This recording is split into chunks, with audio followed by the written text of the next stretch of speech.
Corona महामारी की दूसरी लहर लोगों पर भारी पड़ रही है। जिन लोगों की इम्यूनिटी कमजोर है वे संक्रमण के चंगुल में ज्यादा फंस रहे हैं। ऐसे में लोग इम्यूनिटी बढ़ाने पर ज्यादा जोर दे रहे हैं। विशेषज्ञों का कहना है कि पॉजिटिव सोच से भी इम्यूनिटी मजबूत होती है। जिन लोगों की इम्यूनिटी अच्छी है उन्हें वायरस के संक्रमण से काफी हद तक सुरक्षित माना जा सकता है। वहीं अपनी सेहत को लेकर नकारात्मक सोच लोगों में जल्दी बुढ़ापा लाती है। कोरोना महामारी के इस दौर में इम्यूनिटी पावर यानी रोग प्रतिरोधक क्षमता शब्द सबसे ज्यादा बोला जा रहा है। कई शोधों में ये पता चला है कि बेहतर इम्यूनिटी वालों को कोरोना संक्रमण का डर कुछ हद तक कम हो जाता है। ऐसे में ये लाजमी है कि लोगों के बीच इम्यूनिटी बढ़ाने के तरीके खोजे जा रहे हैं। कई शोधों में ये निकल कर सामने आया है कि जीवन और अपनी सेहत के लिए सकारात्मक सोच रखने वालों की बीमारियों से लड़ने की क्षमता काफी बेहतर होती है। लोगों के व्यवहार और इम्यूनिटी में संबंध को समझने के लिए ड्यूक यूनिवर्सिटी में एक प्रयोग किया गया, जिसमें करीब 3000 लोगों को शामिल किया गया। प्रयोग के लिए सेहत की 4 श्रेणियां तैयार की गईं, जिसे बहुत खराब से लेकर बहुत बढ़िया में बांटा गया। प्रयोग में पाया गया कि जिन लोगों ने अपनी सेहत को खराब बताया था, उनके बजाय उन लोगों के जीवित रहने की दर 3 गुना ज्यादा थी जिन्होंने खुद को शानदार सेहत वाला बताया था। बता दें कि शोध में उन्हीं लोगों को लिया गया जो वाकई में सेहतमंद थे, जिन्हें हाई बीपी, डायबिटीज या कैंसर जैसी कोई समस्या नहीं थी।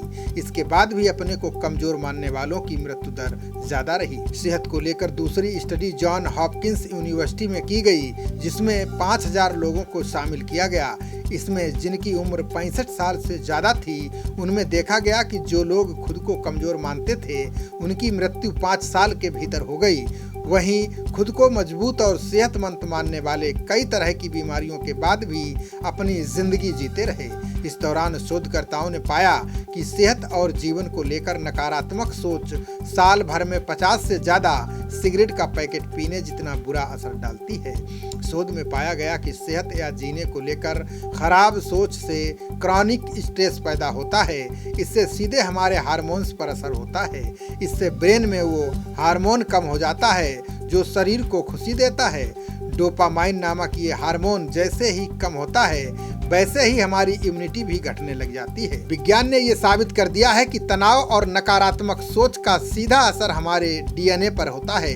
इसके कारण डीएनए के सिरों पर पाए जाने वाले टेलोमीटर धीरे धीरे छोटे होते जाते हैं। इससे हमारे भीतर बाल सफेद होना, हड्डियां कमजोर होना जैसे बुढ़ापे के लक्षण आने लगते हैं।